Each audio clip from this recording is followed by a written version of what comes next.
আসসালামু আলাইকুম। আশা করি নিশ্চয়ই ভালো আছেন। তো স্বাগত জানাচ্ছি আরো একটা নতুন অ্যানালাইসিস ভিডিওতে। তো ভিডিও শুরুতেই আমরা যেমনটা দেখতে পাচ্ছি যে গতকালকে গোল্ড অনেকটাই ডাউন হয়েছিল। বলতে গেলে প্রায় এই ৪-৫ মাসের ভেতরে সর্বনিম্ন পর্যায়ে চলে আসছিল গতকালকে গোল্ড, এবং তারপর থেকেই আমরা দেখতে পাচ্ছি যে আবারও টেকনিক্যাল কারেকশন দিচ্ছে এবং সেটা বুলিশ সাইডেই দিচ্ছে। তো কেন ডাউন হলো এবং কেনই বা আপ হচ্ছে, এই প্রশ্নগুলোর উত্তর খুঁজবো আজকে।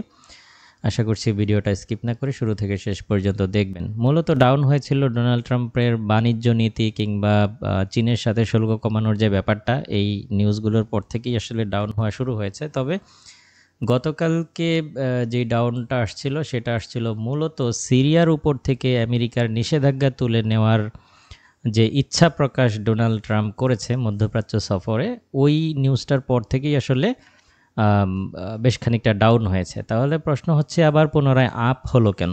আপ হওয়ার পেছনে যে কারণটা আপাতত দেখা যাচ্ছে সেটা হচ্ছে যে গতকালকে তুরস্কে ইউক্রেন এবং রাশিয়ার ভেতরে একটা শান্তি চুক্তি নিয়ে আলোচনা হওয়ার কথা ছিল, যেখানে পুতিন এবং জেলেনস্কি একই সাথে ডোনাল্ড ট্রাম্পের উপস্থিত থাকার কথা ছিল। কিন্তু অপ্রত্যাশিতভাবে ওই মিটিংয়ে পুতিন অংশগ্রহণ করেনি, কিংবা এই বিষয়ে কোনো তথ্য না দিয়েই তিনি একটা প্রতিনিধি দল, এমনকি নিম্ন স্তরের প্রতিনিধি দল ওখানে পাঠায়।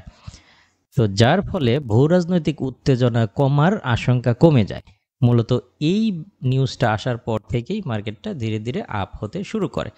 কিন্তু মজার বিষয় হচ্ছে সারাদিন আপ হলেও এটা কিন্তু নিউজ টাইমের আগ পর্যন্ত আমাদের এই যে মেজর যে ট্রেন্ড লাইন ছিল, এই ট্রেন্ড লাইনের নিচেই সাস্টেন করছিল, অর্থাৎ এই দিকটায় মানে প্রাইস উঠে আসছিল।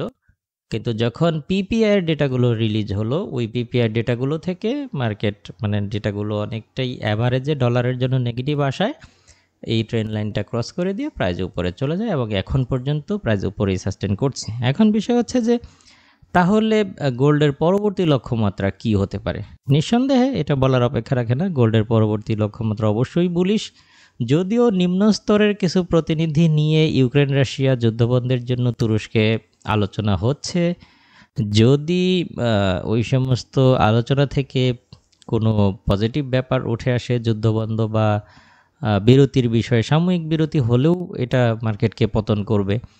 এছাড়াও জাপানের সাথে, ইন্ডিয়ার সাথে, পাকিস্তানের সাথে বাণিজ্য নীতি নিয়ে ডোনাল্ড ট্রাম্পের হচ্ছে প্রতিনিধি দল হয়তোবা কথা বলবে। এই সমস্ত ব্যাপারগুলোতে যদি অনেক বেশি পজিটিভ কোনো তথ্য আসে, তাহলে হয়তোবা আবারও ডাউন ট্রেন্ডে আমরা গোল্ডকে পেতে পারি। তবে আপাত দৃষ্টিতে টেকনিক্যাল কিংবা ফান্ডামেন্টাল উভয় পয়েন্ট অফ ভিউ থেকেই আমরা দেখতে পাচ্ছি গোল্ড আপাতত বুলিশ। তাহলে আজকের দিনে ট্রেডিং প্ল্যান কি? আশা করি নিশ্চয়ই বুঝতে পারছেন ইতিমধ্যেই আজকে কি প্ল্যানিং হতে পারে। আমরা যদি ইকোনমিক ডেটা দেখি, তাহলে আজকের দিনেও কিন্তু বেশ কিছু ডেটা রিলিজ হবে।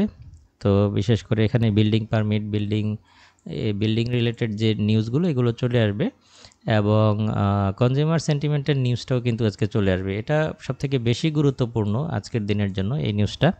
তো দেখা যাক কি আসে। এগুলোর উপরেও নিউ ইয়র্ক সেশনে বিশাল মার্কেটে পরিবর্তন আসবে বলে প্রত্যাশা করি। তাহলে আজকের দিনে দিনের বাকিটা অংশে আপনারা যেটা করতে পারেন সেটা হচ্ছে যে ট্রেডিং প্ল্যানটা আমি আপনাদের সাথে শেয়ার করি। যদি এই লেভেলের নিচে নেমে আসে, আপনারা লক্ষ্য করবেন যে এখানে এই ট্রেন্ড লাইনটাকে যে ব্রেকআউট দিছে মার্কেট, এটা কিন্তু এখন পর্যন্ত রিটেস্ট করেনি, রাইট? আমরা দেখতে পাচ্ছি যে সোজা ব্রেকআউট দিয়ে উপরে উঠে গেছে, সোজা উপরে উঠে গেছে। তো এখন যদি এই লেভেলটাকে ক্রস করে, তাহলে এই ট্রেন্ড লাইনকে রিটেস্ট করতে পারবে। আবার গোল্ডের ক্ষেত্রে, বুলিশ হওয়ার ক্ষেত্রে কোনো কিছু রিটেস্ট অনেক সময় করার প্রয়োজন পড়ে না। গোল্ডের স্ট্র্যাটেজিটা সম্পূর্ণ ভিন্ন। কারেন্সি পেয়ারের সাথে আপনার গোল্ড স্ট্র্যাটেজি অনেক ক্ষেত্রে মিলবে না। তো যাই হোক, যদি 3204 ক্রস করে মার্কেট কোনো কারণে, যদি এখানে আমরা যদিও দেখতে পাচ্ছি যে ইতিমধ্যেই এটা রেসপেক্ট করেছে 3204কে, যদি ইনকেস আবার ফলস ব্রেকআউট দিয়ে এটা যদি ক্রস করে ফেলে, তাহলে এটা এই ট্রেন্ড লাইনকে পুনরায় টেস্ট করবে, এবং ট্রেন্ড লাইন ক্রস করতে ব্যর্থ হলে আবারও ধীরে ধীরে বুলিশ হবে। এবং বুলিশ হলে কতটুকু হতে পারে, এটা মিনিমাম আমরা ধারণা করছি যে যদি বুলিশ হয় এইটা এবং এটা ক্রস করলে, অর্থাৎ 3261 পর্যন্ত বুলিশ হতে পারে, এটাকে রেসপেক্ট করলে 261 ক্রস করলে আরও উপরে উঠবে, সেই ক্ষেত্রে এটা আসতে পারে 3307 পর্যন্ত। 3307 পর্যন্ত চলে আসতে পারে। মোটামুটি এই হচ্ছে আজকের দিনের টেকনিক্যাল এবং ফান্ডামেন্টাল ওভারভিউ। সেই ক্ষেত্রে আপনারা রানিং প্রাইস কিংবা 3204 এর আশপাশ থেকে বাই নিতে পারেন। স্টপ লসটা নিচেই রাখবেন, 3204 এর নিচে এখানেই রেখে দিবেন। এখানে যাদের ব্যালেন্স কম 3193 এর আশেপাশে সেল রাখতে পারেন। আর যাদের ব্যালেন্স বেশি আছে, একটু মার্কেটের সাথে ফাইট করতে পারবেন, তারা 3160 এর আশেপাশে রাখতে পারেন। সবার জন্য না এটা, যাদের এনাফ ব্যালেন্স রয়েছে যে এই পর্যন্ত এসএল নিতে পারবেন, তারা চেষ্টা করে দেখতে পারেন। তাহলে এই হচ্ছে মোটামুটি অবস্থা। 3307 এর আশেপাশে গেলে একটা সেলের চিন্তাভাবনা করতে পারেন। তাছাড়া বায়ে থাকার চেষ্টা করতে পারেন। আমি পরামর্শ দিব বাই খোঁজার জন্য 3204 কিংবা তার আশেপাশে, অথবা রানিং প্রাইস থেকেও বায়ে যেতে পারেন। এটা মিনিমাম 3261-62 টেস্ট করতে পারে। এটা ক্রস করলে 3307 এর আশেপাশে প্রাইস আপ হতে পারে। আশা করি বুঝতে পেরেছেন। এই সেটআপ অনুযায়ী আপনি আপনার ট্রেডগুলো খুব সুন্দরভাবে ম্যানেজ করবেন, এই প্রত্যাশায় আজকের ভিডিও এখানেই শেষ করছি। দেখা হবে নেক্সট ভিডিওতে। আল্লাহ হাফেজ।